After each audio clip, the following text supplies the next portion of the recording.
어릴 적 나는 친구들 사이에서 그림 잘 그리는 애로 통했었다. 늘 낙서를 했고 그렇다 보니 가끔은 친구들에게 의뢰가 들어와 그림을 그려주기도 하였다. 한 번은 친구가 가수 비를 그려달라고 해서 비의 벗은 상체를 샤프로 아주 똑같이 그려줘서 친구가 감동을 받은 적이 있다. 친구는 너무나 마음에 든다며 돈을 줘야겠다고 했다. 생각해보면 이때가 내가 그림으로 처음 돈을 번 최초의 경험이었는데 얼마를 받았냐면 단돈 500원을 받았다. 큰 돈은 아니었지만 당시에는 아이스크림을 사 먹을 수 있는 돈이었고 난 그걸로 매우 만족스러웠다. 그렇게 어린 시절, 학창시절 나는 늘 그림을 그리는 아이였다. 공부도 나름 열심히 했지만 필기한 곳 바로 옆에는 늘 그림이 함께 있었다. 그렇다 보니 진로를 정해야 되는 순간이 왔을 때 눈앞의 선택지는 하나밖에 보이지 않았다. 고등학교 1학년 때 친구가 다닌다는 작은 화실을 따라가서 본격적으로 그림을 배우기 시작했다. 학교를 마치면 화실로 다시 등교를 했다. 일부러 작은 화실을 골랐는데 그만큼 선생님들과 가까워질 수밖에 없었다. 원장 선생님은 해학과를 나온 전통 그림파여서 그림을 잘 그렸다. 나는 혹독하게 기초를 다시 배웠다. 처음에는 일주일간 선만 그렸다. 라떼는 그렇게 선긋기부터 다시 배우며 나름 17년간 그려왔던 그림을 모조리 새롭게 배웠다. 난생 처음 보는 재료들을 써보고 큰 이젤에 큰 그림도 그려봤다. 선생님은 나에게 대범하게 그림을 그리는 능력과 색감을 망설임 없이 잘 쓰는 편이라고 칭찬을 해주었다. 좋아하는 그림을 마음껏 그리고 새로운 방식들을 배우는 건 너무 황홀했다. 나는 정말 즐거웠지만 그 시간은 짧았고 어느새 불안에 쌓이기 시작했다. 이 세상에는 그림을 잘 그리는 사람들이 정말 많다. 내가 있었던 지방의 작은 화실만 봐도 그림을 잘 그리는, 드로잉이 빠른, 디자인을 잘 그리는 타고난 손재주에 실력자들이 많았다. 그 전까지만 해도 나름 그림 실력에 자신이 있었던 나는 처음으로 내가 우물한 개구리였음을 깨닫는다. 나는 불안했지만 이미 멈출 수는 없었다. 시간이 지나 나는 다른 나의 강점을 찾아냈다. 바로 아이디어를 잘 낸다는 것이었다. 주제를 독창적으로 잘 해석하는 편이었다. 예를 들어 주제로 물고기와 꽃을 받으면 꽃에 수술로 물고기를 그려 연결을 시키는 편이었다. 이를 보고 선생님들은 나에게 한 학교를 추천해 주었다. 이때 나는 그 학교의 이름을 처음 들어봤는데 조금 더 찾아보고는 곧 빠져들고 만다. 삶의 어떤 순간들은 마치 운명처럼 다가오는 것들이 있는데 이 순간이 좀 그랬었던 것 같다. 찾으면 찾을수록 여기는 내가 갈 곳이다. 나는 여기밖에 갈 곳이 없다. 그렇게 나는 마음을 확정을 지었었다. 그래서 고3 때까지 오로지 그 학교만 바라보았다. 지금 생각해보면 미친 짓이다. 그런데 정말 그때는 머릿속에 온통 한 가지 생각뿐이었고 떨어지면 몇 번이고 도전하겠다. 그렇게 절박했다. 시간이 흘러 나는 입시를 보았고 눈물 쏙 빼며 서울을 다녀온 뒤에 그토록 염원하던 학교에 붙었다. 학원 컴퓨터로 최종 합격을 확인했고 너무나 놀라고 가슴이 벅찼다. 하지만 다른 친구들은 한창 시험을 준비하는 중이라 민폐가 되지 않기 위해서 감정을 누르고 빠르게 귀가해야 했다. 학원을 나오고 엄마에게 전화를 걸었다. 엄마 목소리를 듣고 나서야 눈물이 펑펑 쏟아졌다. 그때 나는 세상을 다 가진 기분이 들었다. 앞으로 감사하며 살겠다고 다짐을 했다.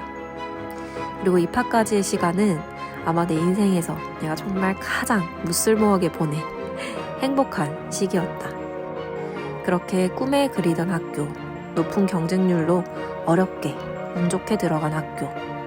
천재 혹은 또라이들만 다닌다는 학교. 나는 그 학교를 위해 혼자 지방에서 서울로 올라가 살았고 5년간 다닌 뒤 졸업을 했다. 학교 생활은 정말 재밌었다.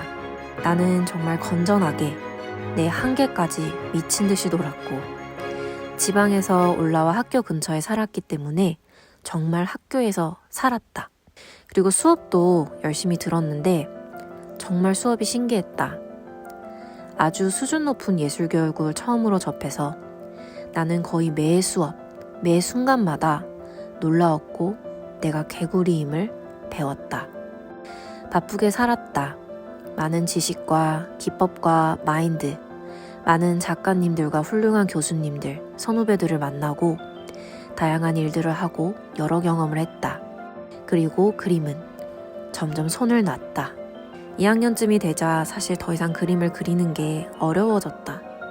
여러 이유가 있었는데 일단 나는 천재가 아니었다.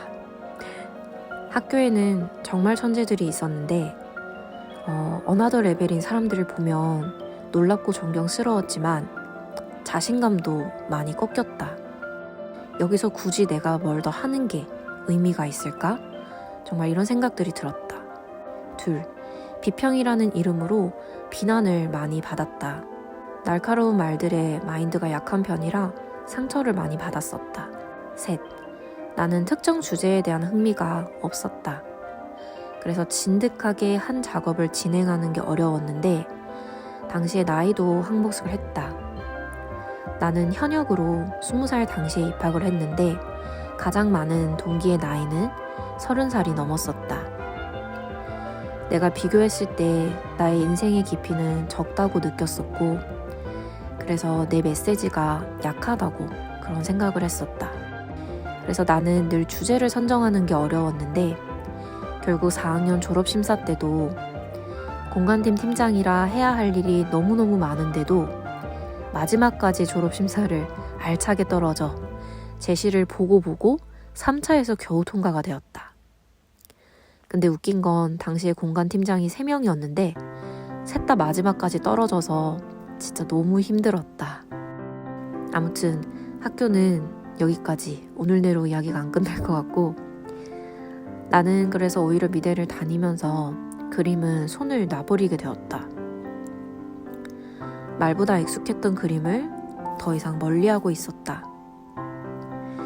그러나 당시에 아이들 그림은 봐주고 있었는데 일로 미술 알바를 했었다. 유치원생부터 초등학생까지 그림을 가르쳤는데 이 일은 나와 정말 잘 맞았다. 나는 다양한 생각을 즐겨하고 아이디어를 내는 일이 정말 즐겁다. 그래서 아이들이 하는 뚱딴지 같은 말들이 정말 사랑스럽고 한편 대단하다고 느꼈다. 어른과 달리 한계가 별로 없는 그들의 아이디어는 정말 귀했다. 나는 그 덕에 아이들에게 잘 반응해주고 그들의 그림을 확장시켜줄 수 있었다. 그렇다 보니 당연히 반응도 좋았는데 단점은 페이가 너무 적었고 당시 환경적으로 일하는 게 좀 힘들었다. 그리고 내가 어렸기 때문에 다른 일들도 해보고 싶었었다. 그래서 졸업하고는 디자인 일을 새로 배웠다. 그리고 회사를 입사했다. 작은 회사라서 여러 일들을 해내야 했는데 정말 디자인만 하는 게 아니라 마케팅, SNS 많은 것들을 하게 되었다. 계속 새로운 걸 해보는 건 재밌었다. 회사를 다니며 어이없는 일들도 많이 보고 하지만 또 사회생활을 통해서 배운 점들도 많았다. 그러나 곧 내 그림이 아닌 회사에서 원하는 디자인만 해야 된다는 것이 너무 답답하게 느껴지기 시작했다.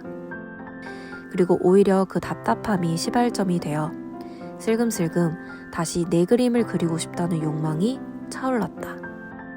3년이 되었을 때 개인적으로 좀 큰 일들을 맞이하게 되면서 나는 결국 퇴사를 결심하게 되었다. 그리고 심리에 관심을 가지게 되어 조금 배웠던 미술 치료를 더 깊게 배우기로 결심했다. 이때 나는 정말 돈도 없었고 사실 대책도 없었다. 직장 생활 때 모은 돈은 솔직히 쥐꼬리만큼이었는데 공부하는데 그 돈을 다 쓰고 또 투자를 하며 또 생활비를 쓰며 그 돈을 깎아 먹으며 버티는 상황이었다. 돈이 없으니 마음껏 놀지 못하고 나는 그저 책을 열심히 읽기 시작했다. 미술치료를 공부하는 와중에 심리학 책 등을 정말 많이 읽었고 도서관에 자주 있다 보니 다른 책들도 재밌게 읽었다. 그리고 놀랍게도 그렇게 1년쯤 지나자 내 마음이 조금씩 차오르는 것이 느껴졌다.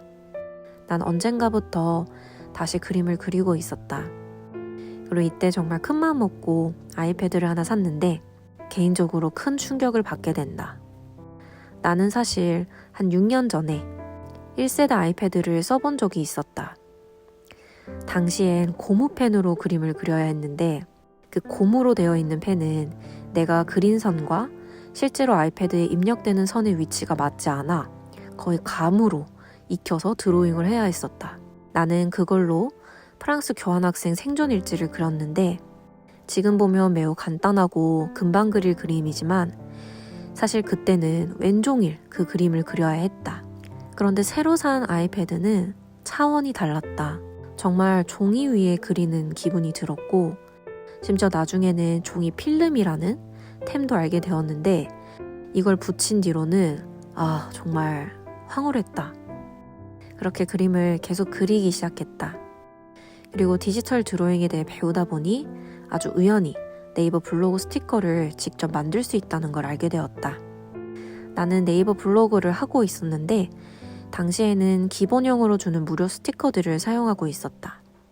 하지만 알고 보니 정말 다양한 유료 스티커들이 있었고 심지어 내가 만들어서 사용하고 판매까지 할 수 있었다. 그 길로 바로 도전에 나섰다. 무엇을 그릴까 하다가 나는 자연스럽게 우리 집 고양이 바미를 그리게 되었다. 그리고 옆에는 나의 모습을 닮은 여자를 그렸다. 먹고 놀고 웃고 졸고 공부하고 기뻐하는 여자를 그렸다. 그렇게 사이트에 제안을 넣었고 이모티콘은 심사를 통과해야 판매가 가능하다는 점도 이때 처음 알았다. 당시엔 통과가 아주 쉬운 편이었고 나의 첫 이모티콘은 2019년 11월 18일에 바로 승인이 되었다. 승인이 된과 동시에 판매가 되었다는 첫 판매 축하 메일도 받았다. 너무너무 기뻤고 또 한편 소름이 돋았다. 왜냐면 이때까지만 해도 나는 그림으로 돈을 벌 수 있을 거라는 생각을 하고 있지 못했다. 나는 유명인도 아니고 따로 홍보도 하지 못했다. 원래도 혼자 블로그에 쓸 생각이었기 때문에 내 이모티콘을 누가 사줄까? 이런 생각도 하지 않았었다. 그러나 놀랍게도 판매는 꽤 잘 되었고 나아가 추천 컨텐츠에 뽑히기도 했다. 다른 사람들이 블로그에서 사용하는 걸 간혹 발견하기도 했는데 놀랍도록 기쁜 일이었다. 그렇게 판매가 계속되자 나는 생각이 변화하기 시작했다. 내가 그림으로 돈을 번 연역은 어릴 때 500원을 받았던 기억, 학생 때 시급으로 받았던 기억, 그리고 가끔은 캐리커처를 그려줬는데 보통 30분을 그리면 2,000원, 3,000원, 5,000원을 받았었다. 또 벽화봉사로 나가 소금 한 박스를 받았던 경험. 그래서 사실상 돈이 되는 경험을 한 적이 별로 없었다. 그런데 이 이모티콘은 훨씬 더 적은 노력으로 심지어 소파에 누워서 그렸는데 나아가 그 뒤에도 자기 혼자 알아서 판매가 되고 있었다. 그렇게 노동과 재화가 일치해야 된다고 생각했던 나의 기존 생각은 완전히 깨지게 되었다. 세상에는 다르게 돈을 버는 방법이 있었고 일하지 않는 시간에도 돈을 벌 수 있는 패시브 인컴이라는 개념을 이때 처음으로 알게 되었다. 그리고 이후에 나는 이를 더욱 자세히 공부하고 유지하기 위해서 많은 노력을 시작했다. 이모티콘을 출시함과 동시에 크리에이터라는 이름도 사용할 수 있게 되었다. 이름 자체도 마음에 들었는데 뿌듯함을 안겨주기도 하였고 또 심지어 수익까지 계속 주었다. 그렇게 되니 이후부터는 자동으로 그림을 그리고 있었다. 누가 시키지 않아도 내가 하고 있었고 이 이모티콘 제작 일은 나와 생각보다 너무나 잘 맞는 일이었다.